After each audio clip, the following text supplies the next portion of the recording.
اور وہ کس طریقے سے ان کو ہینڈل کرتے ہیں، ان کے اندر کس طرح تشخص پیدا کرتے ہیں، کس طرح اس میں گڈ اور بیڈ کا کانسیپٹ پیدا کرتے ہیں، کہیں وہ اس کے اندر گلٹ فیلنگ تو نہیں پیدا کرتے، یا اس کو ایک یہ کہتے ہیں کہ جو نوجوان ہوتے ہیں یہ ہوتے ہی ایک برے لوگ ہوتے ہیں، یہ سیکس کے پیچھے بھاگتے ہیں، دس کرتے ہیں، دیٹ کرتے ہیں، یہ تو عمر ہی یار ایک دیوانوں والی ہے، بیوقوفوں والی حرکتیں کرتے ہیں۔ وہ یہ نہیں سمجھتے کہ دس از فطرت،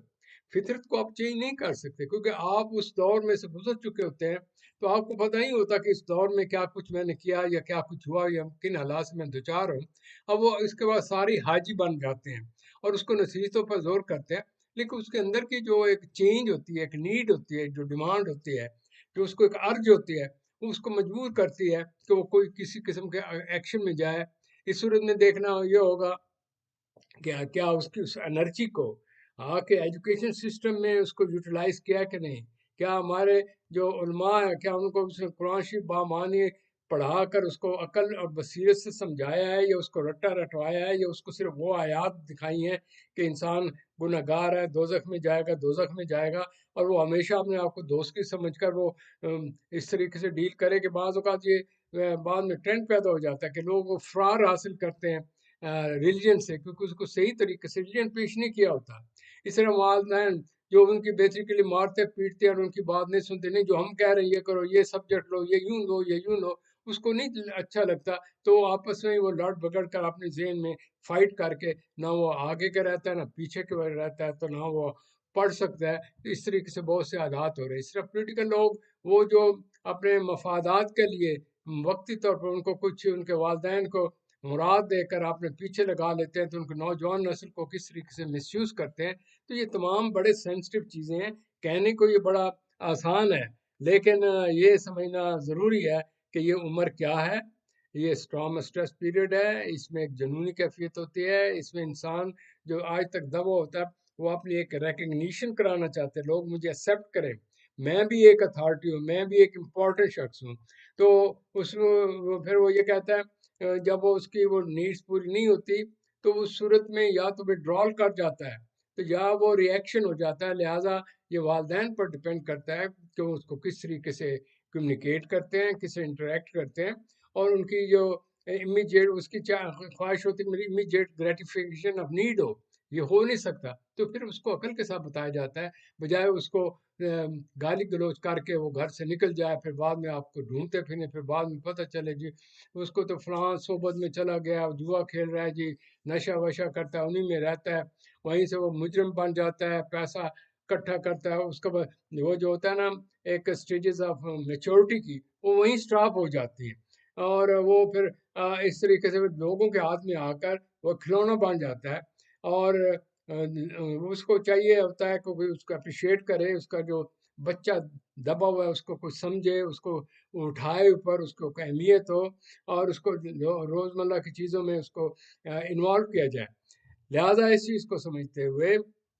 اس ٹرانزٹ پیریڈ کے اوپر اتنی اہمیت ہے کلینکلی کہ جب بھی آپ کسی زندگی میں کسی ہارڈ چیز سے دوچار ہوتے ہیں، یا آپ کو کہیں ایک بڑی سچویشن انگزائٹی اور ٹینشن کی ملتی ہے، تو آپ پھر مڑ کر وہی بچگانا پن شروع کر دیتے ہیں۔ لہٰذا میں بلا جھجک آپ سے عرض کروں گا کہ آپ اپنے ارد گرد دیکھیں جو آپ کے ان پاور پولیٹیکل لوگ ہیں، جو ان پاور آپ کے اسٹیبلشمنٹ ہو یا جوڈیشری ہو، اس میں یہ دیکھیے گا کہ جہاں ان کی ایگو کا مسئلہ ہو جاتا ہے تو وہ اڈلسنٹ ایج میں چلے جاتے ہیں، وہ اپنی بقا کے لیے ہر غلط کام کرنے کو تیار ہیں، کیونکہ یہ جی میرا ایگو ہرٹ ہے۔ حالانکہ ایگو ہرٹ تو اس کا ہونا چاہیے کہ جو کہ ایک چھوٹا بچہ ہے جس کو ہر طرف سے مصیبتیں گھیرے، جب ایک شخص سے آدمی پاور ہوتا ہے اس میں ایک وسعت ہوتا ہے، بڑا پن ہوتا ہے، میچورٹی، اڈلٹہڈ، اور وہ ایک اتھینٹک طریقے سے اس میں برداشت کا ماد ہوتا ہے، تو اس کو انڈرسٹینڈ کرتا ہے۔ تو کہنے کا مطلب ہے کہ اس ایڈولسنٹ ایج کے اندر، یہ میں جو آپ کو ٹین ایج بتا رہا ہوں، اس کے start from 13 to 19 it is a clinical age. اس میں یہ ہوتا ہے کیونکہ ایک ٹرانزٹ پیریڈ ہے، تو جتنی آپ اس نے میچورٹی کے ساتھ آدمی اوپر اٹھا ہے، اسی کانفیڈنس کے ساتھ وہ زندگی میں آگے کی طرف چلے گا، چیزوں کو ہینڈل کرے گا۔ لہٰذا یہ ڈپینڈ کرتا ہے کہ وہ شخص جو جس شخص کی آپ بات کر رہے ہیں اس کا وہ ولیج کی پروڈکشن ہے، سٹی کی ہے، محلہ کی ہے، اور وہ کس قسم کے لوگوں میں سے آیا ہے، اور وہ کس طریقے سے آگے بڑھے گا۔ لہٰذا آپ نے دیکھا ہوگا کہ ٹین ایجرز میں اگر ٹوین لے لیں، ایک کو آپ کسی ولیج میں رکھیں، دوسرے کو امریکہ کسی ٹاپ موسٹ پوزیشن چلے جائیں، تو دونوں کی پرسنالٹی مختلف ہوگی، کیونکہ ہر ایک کے اوپر اس کا امپیکٹ ہوگا، اور اس کا ماحول کا جو اثر ہوتا ہے وہ پھر اس کی پرسنالٹی کا حصہ بن جاتا ہے۔ لہٰذا اگر آپ ہسٹری میں جائیں تو دیکھیے گا کہ حضرت نوح علیہ السلام کتنے عظیم پیغمبر تھے، لیکن انہیں کیونکہ وہ پریچنگ کرتے تھے اور لوگوں کے اندر انوالو تھے کہ انہیں اپنے بچوں کی طرف توجہ نہ ہوئی، اولاد بہت زیادہ تھی تو ان کو نہ کر سکے، تو ان میں سے ایک بچہ جو تھا وہ کافروں سے مل گیا، اور وہ اینڈ بھی رزلٹ بھی ان کافروں کے ساتھ ہوا۔ تو کہنے کا مطلب یہ ہے کہ یہ ضروری نہیں ہے کہ شرفاء کے اندر اس کے بچے جو ہیں وہ بھی شریف بنے، یا ایک بد ہو تو اس میں کے بچے بد ہوں۔ اٹ ڈپینڈس اپون کہ ٹرانزٹ پیریڈ میں آ کر یہ ٹرانزیشن جو پیریڈ ہے ٹین ایج کا رہا ہوں، اس میں سے اس نے ایک شاخ آگے کی طرف نکلنا ہے، وہ کیا رنگ لاتی ہے، کس طریقے سے آپ اس کو ٹریٹمنٹ کرتے ہیں۔ تو لہٰذا اس عمر میں سینٹیمنٹس بہت تیز ہوتے ہیں، خواہشات بہت تیز ہوتی ہیں، ریکگنیشن کے علاوہ اس کے اندر سیکچول نیڈس بہت پیدا ہوتی ہیں، ارج پیدا ہوتی ہے، کیونکہ وہ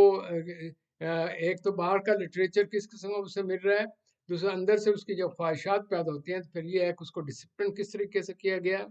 اس کی انرجی کو کس طریقے سے یوٹیلائز کیا گیا ہے، اور وہ کس طریقے سے اس کو یوز کرتا ہے۔ تو اٹ ڈپینڈس اپون جو مینٹل ہیلتھ ہے اس بچے کی یا اس ٹین ایجر کی، نوجوان کی، وہ ڈپینڈ کرتا ہے کہ آپ کس طریقے سے اس کا ایجوکیشن دیا ہے، یہ اس پیرنٹ، ٹیچر، ایجوکیشن سسٹم، اور کیونکہ کہیں اس کو کوئی راہبری دکھانے والا نہیں، تو اسکول میں کاؤنسلنگ یا کالج میں کاؤنسلنگ کا ذکر ہو، جو کہ وہاں ہر چیزوں سے مبرہ ہو کر انسانی فطرت کے تحت اس کو اسٹڈی کیا جائے، اور اس کو انڈیویجول سیلف کو بغیر کسی سوشل مورل کیوز کی طرف دیکھنے کے اس کو بطور انسان سمجھ کو آگے کیا جائے، پھر یہ دیکھا جائے کہ اس کا ٹرینڈ کیا ہے۔ یہ ایک وقت ہوتا ہے جس میں اس کو خواہش ہوتی ہے کہ میں یہ سبجیکٹ پڑھوں، اس کو بتایا جائے یہ سبجیکٹ یہ بیسز ہیں، یہ ہوتا ہے، پھر اس کا دیکھا جائے کہ تمہاری ذہانت اتنی ہے، تم اپنی انرجی کو اس طریقے سے کرو، پھر یہ ہے کہ بھیا بیٹھے رہنے کی وجہ سے اپنی اس انرجی کو یوٹیلائز کرو۔ لہٰذا اس اسٹیج پر یہ جو فزیکل ایجوکیشن اور گیمز بڑی امپورٹنٹ ہے، کیونکہ اس سے اس کا جوش ہوتا ہے، جب نکلتا ہے تو اس کے اندر پھر ہوش پیدا ہوتا ہے۔ آپ دیکھیے گا کہ آپ کے اندر ایجوکیشن سسٹم میں کتنے سکولز ہیں، کتنے کاؤنسلنگ سچویشن ہے، کتنے ٹیچر آپ نے ان کو انڈیویجول توجہ دیتے ہیں، یا ان کا کوئی مسئلہ ہو جائے تو آپ اس کو کس طریقے سے حل کرتے ہیں، اور ان کو کس طریقے سے ٹریٹمنٹ دیا جاتا ہے، اور اس کا پھر اسٹائل آف ایجوکیشن، پھر سوشل ریلیجس جو اس کے لیڈر ہیں وہ کس طریقے سے ڈیل کرتے ہیں۔ میں ایک اور دو چیزیں اور آپ کو انفارم کر دوں کہ دیر آر ٹو ٹرینڈ، کہ ہمارے ہاں کیونکہ بینگ مسلم بیک گراؤنڈ، یہ ڈپینڈ کرتا ہوا ہے کہ آپ کو جو ریلیجن ہے وہ کس طریقے سے دیا گیا ہے، کیا اسے ریزننگ اور لاجک کے ساتھ دیا گیا ہے، یا فقط سنی سنائی کہانیوں پر، یا اس کو صرف قرآن شریف رٹایا گیا ہے، یا وہ اس کے اندر سیکٹیرین کمپٹیشن پیدا کر دی جائے کہ ہمارا سیکٹ یہ کہتا ہے، بجائے قرآن کہنے کے یا رسول اللہ صلی اللہ علیہ وسلم یا خدا کا حکم کہنے کے وہ اپنی بک کے حساب سے کرتے ہیں، تو یہاں سے سیکٹیرین رائیولری، ٹینشن ایک دوسرے کے خلاف، اور پھر وہ سیکٹیرین سسٹم جو ہوتا ہے وہ ریچول میں چلا جاتا ہے، اس میں عمل کوئی نہیں ہوتا، صرف وہ روایات اور اپنے اپنے طور طریقے ہیں، دن منائے جاتے ہیں، وہ کہتے ہیں یہی مذہب ہے، حالانکہ قرآن شریف میں جتنے ہیومن نیچر کے متعلق بتایا گیا غالباً کسی اور کتاب میں نہیں ہوگا، کیونکہ یہ بک آف کریٹر اللہ تعالیٰ نے دی کہ انسان تم کیا ہو، کیا مسائل ہوں گے، کس طریقے سے کیا جائے، پہلی قوم کا ذکر کیا گیا۔ تو میرے عرض کرنے کی وجہ یہ ہے کہ اس سٹیج پر یہ موقع ہے جہاں پر کہ جو اس کو اس طریقے سے مذہب بتایا جائے گا اور اس قسم کا کھاتے پیتے گھرانے کا ہوگا، وہ مذہب سے متنفر ہو جائے گا، یار یہ کیا ہے کہانی ہے، کوئی کچھ کہتے کچھ کہتا ہے ملا صاحب کبھی کچھ کہتے ہیں، فلاں صاحب کچھ کہہ رہے تھے، پھر وہ صرف اپنے ٹینشن کے لیے اتنی ایگزیجریٹڈ کہانی بنا دیتے ہیں، جسے کہ قرآن شریف میں کسے زن کہتے ہیں، کہ خداوند تعالیٰ کی آیات کو آپ بڑھا دیں اور اپنے کرشمے بتانے کے لیے کہیں او جی میں تو پہنچا ہوں، میں فلانا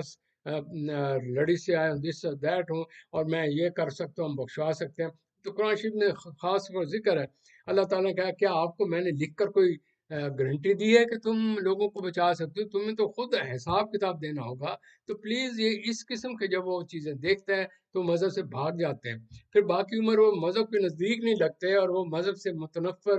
اور اس کے الٹ جو چیزیں ہوں گے ان کو اپنانے کی کوشش. الناس إن كنتم في ريب من البعث فإنا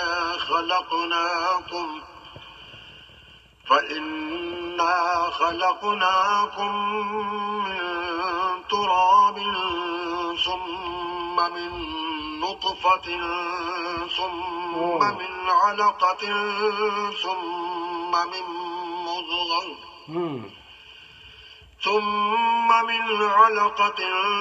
ثم من مضغة مخلقة وغير مخلقة لنبين لكم ونقر في الأرحام ما نشاء إلى أجل مسمى ثم نخرجكم طفلا ثم لتبلغوا أشدكم ومنكم من يتوفى ومنكم من يرد إلى